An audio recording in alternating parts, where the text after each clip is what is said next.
ಎಲ್ರಿಗೂ ನಮಸ್ಕಾರ.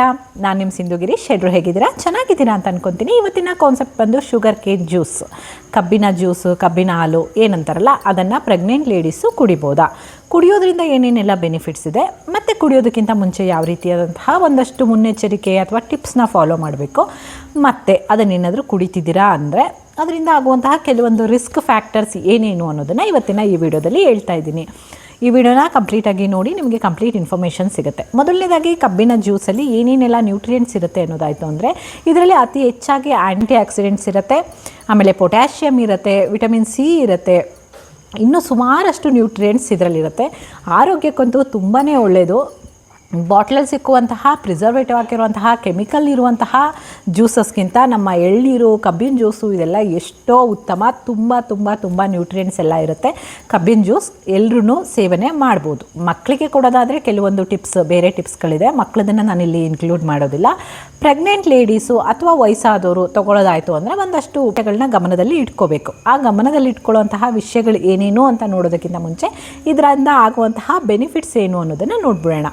ಮೊದಲನೇದಾಗಿ ಇದರಲ್ಲಿ ವಿಟಮಿನ್ ಸಿ, ಪೊಟ್ಯಾಷಿಯಮ್, ಆ್ಯಂಟಿ ಆಕ್ಸಿಡೆಂಟ್ಸ್ ಎಲ್ಲ ರಿಚ್ ಆಗಿರೋದ್ರಿಂದ ಪ್ರೆಗ್ನೆಂಟ್ ಲೇಡೀಸ್ಗೆ ಡೈಜೆಷನ್ ಇಶ್ಯೂ ಅನ್ನೋದು ಯಾವಾಗಲೂ ಆಗ್ತಾ ಇರುತ್ತೆ. ಆ ಡೈಜೆಷನ್ ಇಶ್ಯೂನ ಕಡಿಮೆ ಮಾಡಲಿಕ್ಕೆ ನಮ್ಮ ಈ ಕಬ್ಬಿನ ಜ್ಯೂಸ್ ಏನಿರುತ್ತಲ್ಲ ಅದು ನಿಮಗೆ ಹೆಲ್ಪ್ ಮಾಡುತ್ತೆ. ಡೈಜೆಷನ್ ಇಶ್ಯೂನ ಕಮ್ಮಿ ಮಾಡುತ್ತೆ, ಆರಾಮಾಗಿ ಡೈಜೆಷನ್ ಆಗೋದಕ್ಕೆ ಹೆಲ್ಪ್ ಮಾಡುತ್ತೆ. ಮತ್ತು ಆ್ಯಸಿಡಿಟಿ ಇರ್ಬೋದು, ಎದೆ ಉರಿ ಇರ್ಬೋದು, ಈ ಥರದ್ದೆಲ್ಲ ಪದೇ ಪದೇ ಆಗ್ತಾ ಇರುತ್ತೆ. ಸೊ ಆ ಥರದನ್ನೆಲ್ಲ ಕಡಿಮೆ ಮಾಡುತ್ತೆ.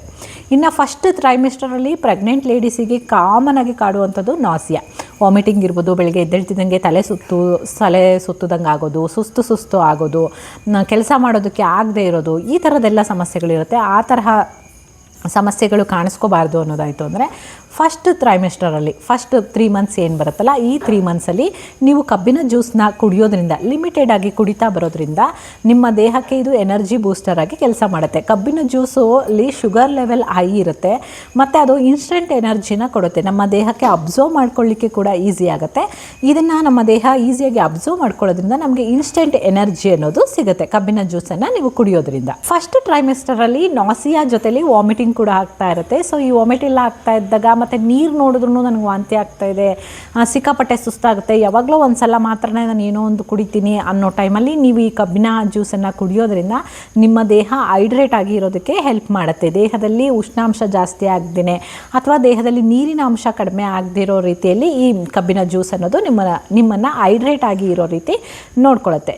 ನೆಕ್ಸ್ಟ್ ಇನ್ನೊಂದೇನೆಂದರೆ ಇದು ನಮ್ಮ ಲಿವರ್ ಫಂಕ್ಷನ್ಗೆ ಹೆಲ್ಪ್ ಮಾಡುತ್ತೆ. ಪ್ರೆಗ್ನೆಂಟ್ ಲೇಡೀಸಲ್ಲಿ ಜಾಂಡೀಸ್ ಇರ್ಬೋದು ಅಥವಾ ಮಗುವಿಗೆ ಜಾಂಡೀಸ್ ಇರ್ಬೋದು, ತುಂಬಾ ಕಾಮನ್ ಅಂತಲೇ ಹೇಳ್ಬೋದು. ಸೊ ಈ ಥರ ಕಾಮನ್ ಆಗಿರುವಂತಹ ಜಾಂಡೀಸ್ ಅನ್ನುವಂತಹ ಒಂದು ರೋಗದಿಂದ ನಮ್ಮನ್ನು ದೂರ ಇಡಲಿಕ್ಕೆ ಈ ಕಬ್ಬಿನ ಜ್ಯೂಸ್ ಅನ್ನೋದು ತುಂಬಾ ಹೆಲ್ಪ್ ಮಾಡುತ್ತೆ. ಲಿವರ್ ಫಂಕ್ಷನ್ನ ಇದು ತುಂಬ ಚೆನ್ನಾಗಿ ನೋಡ್ಕೊಳ್ಳುತ್ತೆ. ಈ ಕಬ್ಬಿನ ಜ್ಯೂಸಲ್ಲಿ ಸುಮಾರಷ್ಟು ಮಿನರಲ್ಸ್ ಇರ್ಬೋದು, ವಿಟಮಿನ್ಸ್ ಇರ್ಬೋದು, ಪೊಟ್ಯಾಷಿಯಮ್ ಇರ್ಬೋದು, ಆ್ಯಂಟಿ ಆಕ್ಸಿಡೆಂಟ್ಸ್, ಈ ಥರದ್ದು ಹಲವಾರಷ್ಟು ನ್ಯೂಟ್ರಿಯೆಂಟ್ಸ್ ಇರೋದ್ರಿಂದ ಇದು ತಾಯಿ ಮತ್ತು ಮಗುವಿನ ಆರೋಗ್ಯಕ್ಕೆ ತುಂಬಾ ಹೆಲ್ಪ್ಫುಲ್ ಆಗುತ್ತೆ. ಮತ್ತು ಮಗುವಿನ ಮೂಳೆಗಳ ಶಕ್ತಿ ಕೂಡ ಈ ಕಬ್ಬಿನ ಜ್ಯೂಸನ್ನು ನೀವು ಸೇವನೆ ಮಾಡೋದ್ರಿಂದ ಮಗುವಿನ ಬೋನ್ಸ್ ಕೂಡ ಸ್ಟ್ರಾಂಗ್ ಆಗುತ್ತೆ.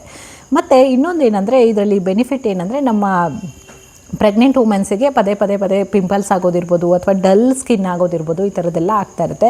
ಸೊ ನೀವು ಈ ಟೈಮಲ್ಲಿ ಕಬ್ಬಿನ ಜ್ಯೂಸನ್ನ ಕುಡಿಯೋದ್ರಿಂದ ನಿಮ್ಮ ಸ್ಕಿನ್ ಏನಿದೆಯಲ್ಲ, ಈ ಸ್ಕಿನ್ನು ಕ್ಲಿಯರ್ ಮತ್ತು ಶೈನ್ ಆಗೋದಕ್ಕೆ ಹೆಲ್ಪ್ ಮಾಡುತ್ತೆ. ನಿಮ್ಮ ದೇಹ ಹೈಡ್ರೇಟ್ ಆಗೋದ್ರಿಂದ ನಿಮ್ಮ ಮುಖದಲ್ಲಿ ಅದು ತನ್ನಂತಾನೇ ಕಾಣುತ್ತೆ. ಹೈಡ್ರೇಟ್ ಆಗೋದ್ರಿಂದ ಸ್ಕಿನ್ ಕೂಡ ಶೈನ್ ಆಗುತ್ತೆ ಕಬ್ಬಿನ ಜ್ಯೂಸನ್ನು ನೀವು ಕುಡಿಯೋದ್ರಿಂದ. ಮತ್ತು ಇನ್ನೊಂದೇನೆಂದರೆ ಪ್ರೆಗ್ನೆಂಟ್ ಲೇಡೀಸಿಗೆ ಕಾಮನ್ ಆಗಿ ಬರೋದು UTI, ಯೂರಿನರಿ ಟ್ರ್ಯಾಕ್ ಇನ್ಫೆಕ್ಷನ್ ಅನ್ನೋದು ಆಗ್ತಾ ಇರುತ್ತೆ ಪದೇ. ಮತ್ತು ಈ ಕಬ್ಬಿನ ಜ್ಯೂಸನ್ನ ನೀವು ಕುಡಿಯೋದ್ರಿಂದ UTIಯಿಂದ ದೂರ ಇರ್ಬೋದು, ನಮಗೆ ಇನ್ಫೆಕ್ಷನ್ ಆಗುವಂಥದ್ದು ಇರ್ಬೋದು. ಇದು ನಮ್ಮ ಕಿಡ್ನಿ ಫಂಕ್ಷನ್ಗೆ ಕೂಡ ಹೆಲ್ಪ್ ಮಾಡೋದ್ರಿಂದ ನಮಗೆ ಇನ್ಫೆಕ್ಷನ್ ಚಾನ್ಸಸ್ ಎಲ್ಲ ಕಡಿಮೆ ಇರುತ್ತೆ. ಇಂಥ ನಮ್ಮ ದೇಹನ ಹೈಡ್ರೇಟ್ ಆಗಿ ಮಾಡುತ್ತೆ. ನಿಮಗೆ ಪದೇ ಉರಿ ಮೂತ್ರ ಸಮಸ್ಯೆ ಇರ್ಬೋದು ಅಥವಾ ಅಲ್ಲಿ ಇಚ್ಚಿನೆಸ್ ಇರ್ಬೋದು, ಈ ಥರದ ಯಾವುದೇ ಸಮಸ್ಯೆಗಳು ಬರೋದಿಲ್ಲ ನೀವು ಪ್ರೆಗ್ನೆಂಟ್ ಇರಬೇಕಾದ್ರೆ ಕಬ್ಬಿನ ಜ್ಯೂಸನ್ನು ಕುಡಿಯೋದ್ರಿಂದ. ಇದಿಷ್ಟು ನಿಮ್ಮ ಬೆನಿಫಿಟ್ಸ್ ಆಯಿತು. ಮಗುವಿನ ಹೆಲ್ತ್ ಇರ್ಬೋದು, ನಿಮ್ಮ ಬೋನ್ಸ್ ಸ್ಟ್ರಾಂಗ್ ಆಗುತ್ತೆ, ಸ್ಕಿನ್ ಚೆನ್ನಾಗಿರುತ್ತೆ, ನಿಮ್ಮ ಡೈಜೆಷನ್ ಇಂಪ್ರೂವ್ ಆಗುತ್ತೆ, ಲಿವರು, ಕಿಡ್ನಿ ಎಲ್ಲದ್ರ ಫಂಕ್ಷನ್ನು ಚೆನ್ನಾಗಿರುತ್ತೆ, ಬೆನಿಫಿಟ್ ಆಯಿತು. ಬಟ್ ಇದನ್ನು ಸೇವನೆ ಮಾಡಬೇಕಾದ್ರೆ ತೊಗೋಬೇಕಾದಂತಹ ಪ್ರಿಕಾಷನ್ಸ್ ಏನು ಅನ್ನೋದಾಯಿತು ಅಂದರೆ, ಕಬ್ಬಿನ ಜ್ಯೂಸನ್ನು ನೀವು ತೊಗೋತಿದ್ದೀರಾ ಅನ್ನೋದಾಯಿತು ಅಂದರೆ, ನಿಮಗೇನಾದರೂ ಪ್ರೆಗ್ನೆಂಟಲ್ಲಿ ಡಯಾಬಿಟಿಸ್ ಬಂದಿದೆ ಅನ್ನೋದಾಯಿತು ಅಂದರೆ ಕಬ್ಬಿನ ಜ್ಯೂಸ್ ಬೇಡ.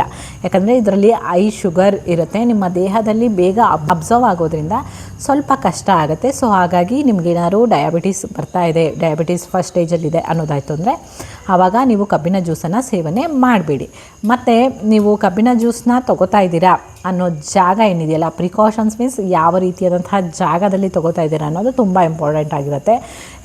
ರೋಡಲ್ಲಿ ಎಕ್ಸ್ಪೋಸ್ ಆಗಿರುವಂಥದ್ದು, ಡಸ್ಟ್ ಬರ್ತಾ ಇದೆ, ಆ ಥರ ಜಾಗದಲ್ಲಿ ಇದ್ದೀರಾ ಅನ್ನೋದಾಯಿತು ಅಂದರೆ ಅದು ಡಸ್ಟ್ ನೀವು ಕುಡಿಬೇಕಾದ್ರೆ ಬಂದು ಕೂರುವಂತಹ ಚಾನ್ಸಸ್ ಇರುತ್ತೆ. ಸ್ವಲ್ಪ ಯೋಚನೆ ಮಾಡಿ ಯಾವ ಜಾಗದಲ್ಲಿ ನೀವು ತೊಗೋತಾ ಇದ್ದೀರಾ. ಮತ್ತು ಆ ಕಬ್ಬಿನ ಮೇಲೆ ಡಸ್ಟ್ ಏನಿರುತ್ತಲ್ಲ ಅದನ್ನೆಲ್ಲ ನೀಟಾಗಿ ಕ್ಲೀನ್ ಮಾಡಿರಬೇಕು. ಕ್ಲೀನ್ ಮಾಡಿ ನಂತರ ಜ್ಯೂಸ್ ಮಾಡುವಂತಹ ಕಡೆಯೇ ನೀವು ತೊಗೋಬೇಕಾಗತ್ತೆ ಜ್ಯೂಸನ್ನ. ಎಸ್ಪೆಷಲಿ ಹೈಜೀನ್ ಮೇಂಟೈನ್ ಮಾಡಿರಬೇಕು. ನೀವು ಕಬ್ಬಿನ ಜ್ಯೂಸ್ ತೊಗೋತಿದ್ದೀರಾ ಅನ್ನೋದಾಯಿತು ಅಂದರೆ ಆ ಜಾಗದಲ್ಲಿ ಹೈಜೀನ್ ಮೇಂಟೈನ್ ಆಗಿರಬೇಕು. ನೆಕ್ಸ್ಟ್ ಬಂದ್ಬಿಟ್ಟು ನೀವು ಕಬ್ಬಿನ ಜ್ಯೂಸನ್ನ ತೊಗೋತಿದ್ದೀರಾ ಅಂದರೆ ಅದು ಫ್ರೆಶ್ ಆಗಿ ಆಗಲೇ ಜ್ಯೂಸ್ ತೆಗೆದು ನಿಮಗೆ ಸರ್ವ್ ಮಾಡ್ತಾ ಇರಬೇಕು. ಆಲ್ರೆಡಿ ಮಾಡಿಟ್ಟಿರುವಂತಹ ಜ್ಯೂಸನ್ನ ನೀವು ತೊಗೊಳೋದಕ್ಕೆ ಹೋಗ್ಬಿಡಿ. ಅದು 1/2 ಅವರ್ 1 ಅವರ್ ಆದಮೇಲೆ ಆ ಜ್ಯೂಸು ಅದರ ನ್ಯೂಟ್ರಿಯೆಂಟ್ಸ್ನೆಲ್ಲ ಕಳ್ಕೊಳ್ತಾ ಬಂದಿರುತ್ತೆ. ಸೊ ಆವಾಗ ಮಾಡಿದಂತಹ ಫ್ರೆಶ್ ಕಬ್ಬಿನ ಜ್ಯೂಸನ್ನ ನೀವು ಪ್ರಿಫರ್ ಮಾಡೋದು ತುಂಬಾ ಬೆಸ್ಟ್ ಅಂತ ಹೇಳ್ತೀನಿ. ಮತ್ತು ನೀವು ಕಬ್ಬಿನ ಜ್ಯೂಸನ್ನ ತೊಗೋಬೇಕಾದ್ರೆ ಲಿಮಿಟೆಡ್ ಜ್ಯೂಸನ್ನ ತೊಗೊಳ್ಳಿ. ದಿನಕ್ಕೆ 200 to 250 ml ಸಾಕು, ಅದಕ್ಕಿಂತ ಜಾಸ್ತಿ ತೊಗೋಬಾರ್ದು. ನಿಮಗೇನಾದರೂ ಡಾಕ್ಟರ್ ಗೈಡ್ಲೈನ್ಸ್ ಇತ್ತು ಅನ್ನೋದಾಯಿತು ಅಂದರೆ ಈ ಥರದ್ದು ನೀನು ಕೆಲವೊಂದು ಇಂಗ್ರೀಡಿಯೆಂಟ್ಸ್ನ ತಿನ್ನಬೇಡಿ, ಕುಡಿಬೇಡಿ, ಅಥವಾ ನಿಮಗೆ ಫ್ಯಾಮಿಲಿಯ ಅಲರ್ಜಿ ಏನಾದರೂ ಇತ್ತು, ನನಗೆ ಆಗೋದೇ ಇಲ್ಲ ಮೊದಲಿಂದನೂ ಕಬ್ಬಿನ ಜ್ಯೂಸ್ ಕುಡಿಯೋದಕ್ಕೆ, ಅಥವಾ ಅದನ್ನು ಕುಡಿದ್ರೆ ಏನೋ ಒಂಥರ ಫೀಲ್ ಆಗುತ್ತೆ ನನಗೆ, ಆ ಥರ ಅಲರ್ಜಿ ಇತ್ತು ಅಂದರೆ ಆಗ ಕುಡಿಬೇಡಿ. ಇಷ್ಟೆಲ್ಲ ನ್ಯೂಟ್ರಿಯೆಂಟ್ಸ್ ಇದೆ ನಾನು ತೊಗೋಬೇಕು ಅಂದರೆ ಫಸ್ಟು ನಿಮ್ಮ ಮನಸ್ಸು ಅದನ್ನು ಅಬ್ಸರ್ವ್ ಮಾಡ್ಕೊಳ್ಳಿಕ್ಕೆ ಅಥವಾ ಅದನ್ನು ಒಪ್ಕೊಳ್ಳಿಕ್ಕೆ ರೆಡಿ ಇರಬೇಕು. ಹೌದು, ನಾನು ಈ ಕಬ್ಬಿನ ಜ್ಯೂಸ್ನ ಕುಡಿಯೋದ್ರಿಂದ ನನಗೆ ಒಳ್ಳೆಯದಾಗತ್ತೆ ಅಂತ. ಬಟ್ ನಿಮ್ಮ ಮನಸ್ಸೇ ರೆಡಿ ಇಲ್ಲ ಅಂದಾಗ ಫೋರ್ಸ್ಫುಲ್ಲಾಗಿ ನಿಮ್ಮ ದೇಹಕ್ಕೆ ಆ ಜ್ಯೂಸ್ನ ತುಂಬಿದಾಗ ಅದರಿಂದ ಏನೂ ಕೂಡ ಬೆನಿಫಿಟ್ಸ್ ಸಿಗೋದಿಲ್ಲ. ಸೊ ನಿಮಗೆ ಅಲರ್ಜಿ ಇಶ್ಯೂಸ್ ಇತ್ತು ಅಥವಾ ನಿಮ್ಮ ಫ್ಯಾಮಿಲಿಯಲ್ಲಿ ಯಾರಿಗೋ ಆ ಥರ ಅಲರ್ಜಿ ಇಶ್ಯೂ ಇದೆ, ನನಗೂ ಆ ಥರ ಆಗಿಬಿಡುತ್ತೆ ಅಂತ ನಿಮಗೆ ಭಯ ಇತ್ತು ಅಂದರೆ ಖಂಡಿತವಾಗ್ಲೂ ತೊಗೋಬೇಡಿ, ಆಯಿತಾ. ಇದಿಷ್ಟು ಪ್ರಿಕಾಷನ್ಸ್ ಆಯಿತು. ರಿಸ್ಕ್ ಫ್ಯಾಕ್ಟರ್ ಬಂದು ನಾನು ಆವಾಗಲೇ ಹೇಳ್ದಂಗೆ ಶುಗರ್ ಇರುತ್ತೆ ಇದರಲ್ಲಿ. ಸೊ ಡಯಾಬಿಟಿಸ್ ಇದೆ ಅಥವಾ ನಿಮಗೆ ಶುಗರ್ ಇಂಟೆಕ್ ತೊಗೊಂಡಾಗ ಸ್ವಲ್ಪ ಅನ್ಈಸಿ ಫೀಲ್ ಆಗುತ್ತೆ ಅನ್ನೋದಾಯಿತು ಅಂದರೆ ನೀವು ಕಬ್ಬಿನ ಜ್ಯೂಸನ್ನ ಅವಾಯ್ಡ್ ಮಾಡಬೇಕಾಗತ್ತೆ. ನೆಕ್ಸ್ಟ್ ಬಂದು ಅದು ಡೈಜೆಷನ್ ಇಶ್ಯೂ ಮಾಡುತ್ತೆ. ನನ್ನ ಡೈಜೆಷನ್ ತುಂಬ ಚೆನ್ನಾಗಾಗಿದೆ, ಈಗಾಗಲೇ ಈ ಡೈಜೆಷನ್ ಇಶ್ಯೂ ಮಾಡುತ್ತೆ ಅಂತಿದ್ದೀರ ಅಂದರೆ ನೀವು ತುಂಬ ಜಾಸ್ತಿ ನೀವೇನಾದರೂ ಕಬ್ಬಿನ ಜ್ಯೂಸನ್ನ ತೊಗೊಂಡ್ರಿ ಅಂದರೆ ಆವಾಗ ನಮ್ಮ ದೇಹಕ್ಕೆ ಡೈಜೆಷನ್ ಮಾಡಲಿಕ್ಕೆ ಕಷ್ಟ ಆಗುತ್ತೆ. ಸೊ ನೀವು ಜಾಸ್ತಿ ತೊಗೋತಿದ್ದೀರಾ, ಎಷ್ಟು ಪ್ರಮಾಣದಲ್ಲಿ ತೊಗೋತಿದ್ದೀರಾ ಅನ್ನೋದು ಕೂಡ ತುಂಬ ಇಂಪಾರ್ಟೆಂಟ್ ಆಗುತ್ತೆ.